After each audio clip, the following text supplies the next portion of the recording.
मेरे पेरेंट्स मुझे ऐसे ट्रीट करते जैसे मैं उनकी दुनिया हूँ।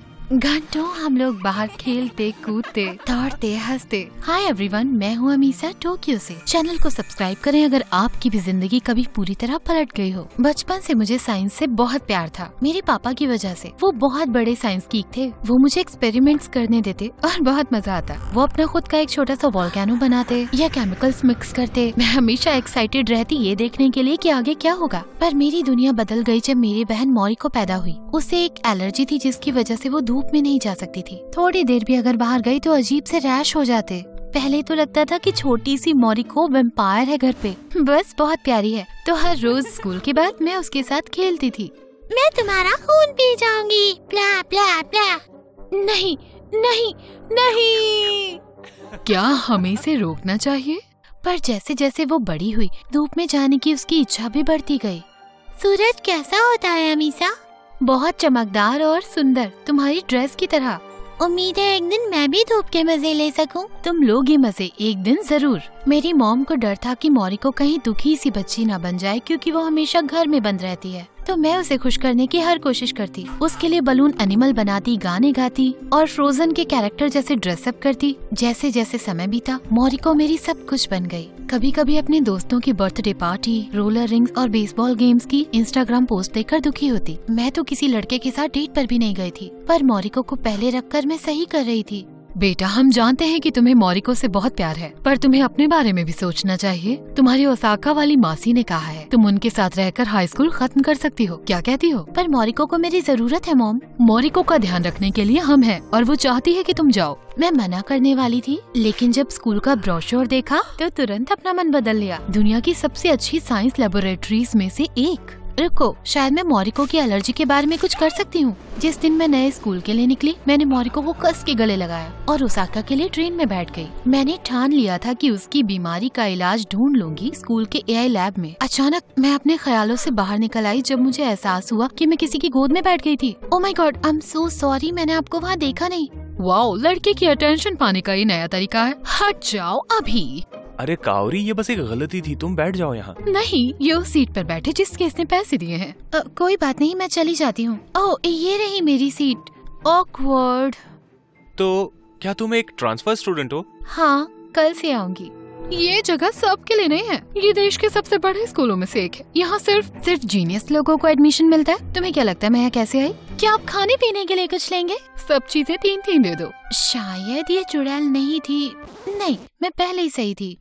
ये लो, मुझे ज्यादा भूख नहीं है। वैसे मैं टोमी हूँ और ये कावरी है, इसकी गर्लफ्रेंड। हे भगवान, समझ नहीं आ रहा था कि आखिर ये लड़की इतना नाटक क्यों कर रही है। जब मैं अपनी मासी के यहाँ पहुँची तो इसके बारे में पूरी तरह भूल गई। ये तो एक महल था जैसे किसी फेरी टेल से निकला हो। हेलो। ओह, तुम आ गई। Welcome welcome. हीना मौसी हमेशा से आपसे और आपके परिवार से मिलना चाहती थी। ओह, तुम्हारे कजन्स तो बहुत पहले घर छोड़ के चले गए। खैर, ये तो बहुत लंबी कहानी है। अब मैं यहाँ अकेली रहती हूँ। ओह, मुझे पता नहीं था। तो बस अब हम दोनों हैं। वादा करती हूँ मासी, हम दोनों को बहुत मजा आएगा। मेरी मासी मेरी मॉम की तरह मुस्कुराई। मुझे भी बहुत अच्छा लगा। अगले दिन मैं अपने नए स्कूल में पहुँची। काफी नर्वस थी मैं। कैंपस बहुत साफ, बहुत चमकदार था। मुझे एक अच्छा इम्प्रेशन बनाना ही होगा। तभी मेरा फोन बजा। मोरिको का टेक्स्ट आया था। Good luck Amisha. जब मैं हॉल में गई तो मुझे टोमी दिखा। मैं उसे नजर नहीं मिलाना चाहती थी। ट्रेन में मुलाकात अजीब ही थी, पर उसने मुझे देख लिया और मिलने आ गया। अमीसा है ना? पहला दिन कैसा जा रहा है? चाहो तो कैंपस घुमा दूं? क्या मुझे साइंस लैब दिखा सकते हो? जब हम लैब में पहुँचे मैं बहुत खुश हो गई। इतना एडवांस्ड इक्विपमेंट्स कभी नहीं देखा था। टोमी ने पूछा कि मैं स्कूल का लैब क्यों देखना चाहती हूँ, तो मैंने उसे मोरिको की एलर्जी के बारे में बताया। टोमी मुझे अब भी टूर दे रहा था कि अचानक कावरी वहाँ पर आ गई। बेब, क्या तुम सीरियस हो? तुम कोई टूर गाइड नहीं हो? मैं बस अमीसा को लैब दिखा रहा था। उसे साइंस में रुचि है मेरी तरह। नए स्कूल में इसका पहला दिन है। अटेंशन पाने के लिए कुछ भी कहेगी। ऐसी लड़कियों को जानती हूँ मैं। वाओ, कावरी हमेशा चीजें अजीब कर देती। उसके बाद टोमी ने मुझे 1-2 बार अपने दोस्तों के साथ लंच पर बैठने के लिए कहा। मैंने मना कर दिया क्योंकि मैं जानती थी कावरी मुझे वहाँ नहीं चाहती। इसलिए स्कूल का पहला हफ्ता बहुत ही अनकंफर्टेबल रहा। एक दिन मैं घर थकी हुई आई तो कुछ शोर की आवाज आई। मैंने देखा कि मेरे 5 कजन्स हीना मासी के साथ बैठे हैं और बहुत बदतमीजी से बात कर रहे हैं। आप ये चीज बेच क्यों नहीं देती? हाँ, ये पेंटिंग कम से कम होंगी। ये कौन है? मुझे नहीं पता था आपने नौकर रख ली। नहीं रखी, मैं हूँ अमीसा। शायद मिले हुए काफी समय हो गया। बहुत अच्छी बात है अमीलिया, जाओ बर्तन मांजो। मैं नौकरानी नहीं हूँ, तुम्हारी कजन हूँ।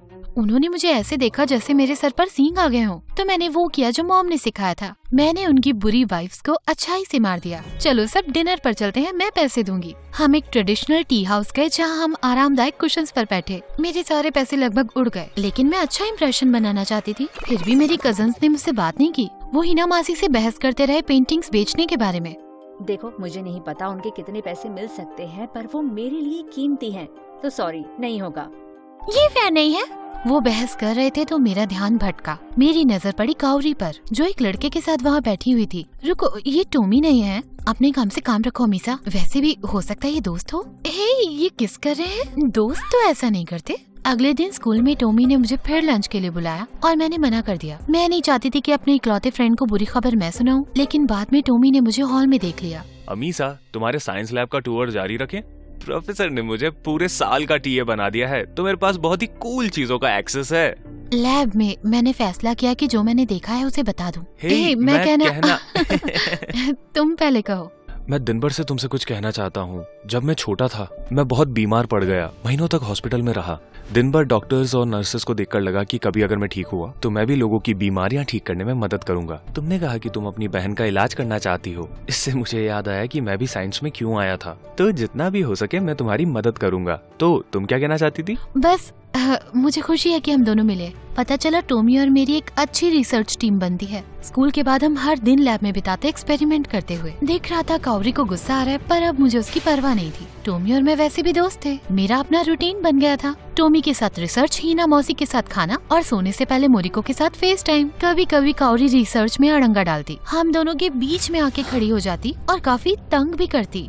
ओह, ये चीज इम्पोर्टेंट थी क्या? लग तो नहीं रही थी। हे बेब, तुम्हें बहुत मिस किया। पर मैंने बस अपने काम पर ध्यान दिया। वैसे भी मैं ये सब मोरिको के लिए कर रही थी। स्कूल में तो चीजें ठीक थी, पर घर पे नहीं थी। अपने लालची बच्चों की वजह से हीना मौसी हमेशा परेशान रहती थी। तुम्हारे कजन्स ने मुझे फोर्स किया कि मैं अपनी पेंटिंग्स बेचूं ताकि पैसा वो आपस में बांट लें। वो नाराज थे क्योंकि मैंने घर बेचने से मना कर दिया, पर ये घर पुश्तों से हमारे पास है, ऐसे कैसे बेच दूं?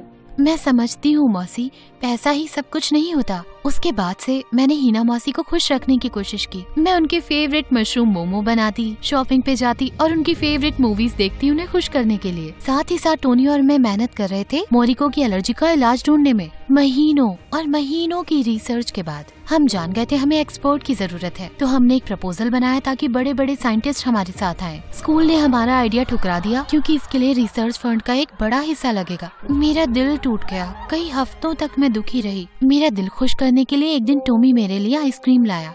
थैंक्स, पर मुझे भूख नहीं है। इससे अजीब सी स्मेल आ रही है क्या? हे तुम्हारी आइसक्रीम की मूंछ बन गई। अच्छा, तुम्हारी भी।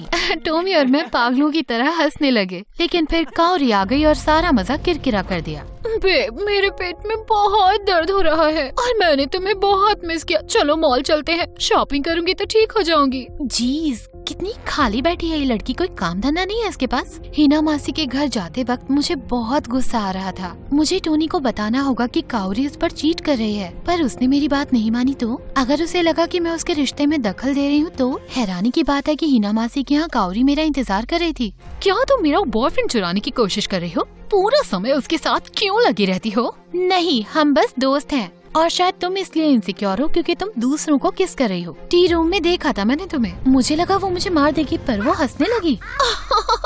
पता नहीं मुझे भी इतनी चिंता क्यों है। वैसे भी ज्यादा टाइम तक तुम यहाँ रहने वाली नहीं हो। काउरी गई तो मुझे उसकी बात समझ आई। हिना मासी ने वो घर बेच दिया था। मोबर के बॉक्सेस हर जगह पर थे। पहले मेरे स्कूल ने इलाज ढूंढने में मदद नहीं की तो मैं अपनी बहन का इलाज नहीं कर पा रही, और अब ये ऐसा लग रहा था कि सब कुछ बर्बाद हो रहा है। हिना मासी, क्यों? क्योंकि तुम सही थी, पैसा ही सब कुछ नहीं होता। मैंने घर बेचा ताकि तुम्हारे स्कूल के साइंस डिपार्टमेंट को डोनेशन दे दूं। अब तुम्हारी साइंटिफिक रिसर्च के लिए उनके पास पैसा है। क्या? Oh my God, thank you so much. ये बहुत अच्छी खबर थी। मैं स्कूल वापस गई एकदम तैयार होके। अपना सारा ध्यान अपनी रिसर्च में लगा दिया। टोमी और मैं अपनी खोज की जांच करने लगे, असली साइंटिस्ट की तरह। और हफ्तों बाद हमारा काम खत्म हुआ। साइंटिस्ट के पैनल ने हमारा काम चेक किया और दवाई तैयार थी। वाह, तुम दोनों बहुत ही अमेजिंग हो, तुम बहुत होनहार हो, इससे बहुत से लोगों की मदद होगी। मैंने हिना मासी को एक खबर सुनाई तो उन्होंने मुझे बधाई दी, पर मैं बता सकती थी कि वो दुखी थी। तो शायद अब तुम घर चली जाओगी। हाँ, पर वापस आऊंगी, वादा करती हूँ। मैं आपका एहसान चुकाऊंगी। ट्रेन स्टेशन पे मैं अपना सामान संभाल रही थी कि मुझे टॉमी की आवाज आई। मदद कर दूं? ओके। बिना गुड बाय कहे तुम्हें ऐसे जाने नहीं दे सकता था। Tommy, I am sorry. Moriko तक दवाई पहुंचाने के लिए मैं इतनी एक्साइटेड थी कि सब कुछ भूल गई। मैं हमेशा से जानता था कि इलाज ढूंढने वाली तुम ही होंगी। ये हमने किया है, थैंक यू सब चीज के लिए। जाने से पहले तुम्हें ये देना चाहता था। टॉमी, ये खूबसूरत है, पर काउरी? भूल जाओ काउरी और उसकी जलन को। हमने ब्रेकअप कर लिया। हम एक दूसरे के लिए सही नहीं थे, पर आज तुम्हारे बारे में है। गुड लक अमिसा, मोरिको तुम्हारा इंतजार कर रही है। जब मैं घर पहुंची तो मैंने मोरिको को अच्छी खबर सुनाई। नई दवाई के साथ डॉक्टर ने उसका इलाज भी शुरू कर दिया। कुछ हफ्तों के बाद डॉक्टर ने कुछ टेस्ट किए और कहा कि अब मोरिको धूप में जा सकती है। उस रात हम लोग बीच पर गए। सूरज उगने का इंतजार कर रहे थे एक छाते के साथ, कहीं जरूरत न पड़ जाए। बहुत नर्वस थी कि इसे रैश न हो जाए। और फिर उग आया सूरज। मैंने मोरिको का हाथ अपने हाथ में लिया और ध्यान से किनारे पे गई। वो हंस पड़ी। जिंदगी में पहली बार बेफिक्र होकर वो धूप में नाच रही थी। ओह माय गॉड, ये काम कर गया। क्या इसका मतलब अब मैं भी बाकियों की तरह छुट्टियों में जा सकती हूँ? हाँ बिल्कुल। कुछ समय बाद मोरिको और मैं घूमने निकले। बिना बताए ही हम हिना मौसी के यहाँ आ गए। उन्होंने खुशी से हमारा स्वागत किया। ये मोरिको की छुट्टी का आखिरी दिन था और मैं चाहती थी कि सब कुछ परफेक्ट हो। सनस्क्रीन लगाना मत भूलना मोरिको। अमीशा, थैंक यू सब चीज के लिए, पर अब मैं कोई छोटी बच्ची नहीं हूँ। मुझे प्रोटेक्ट करने की जरूरत नहीं है हमेशा। ऐसे कैसे तुम्हें प्रोटेक्ट करना बंद कर दूं मोरिको? मैं हमेशा तुम्हारा ध्यान रखूंगी, पर तुम सही हो। शायद समय आ गया है कि हम दोनों अपने अपने रास्ते जाएं। अच्छी बात है, क्योंकि मुझे लगता है कि यहाँ कोई तुमसे मिलने आया है।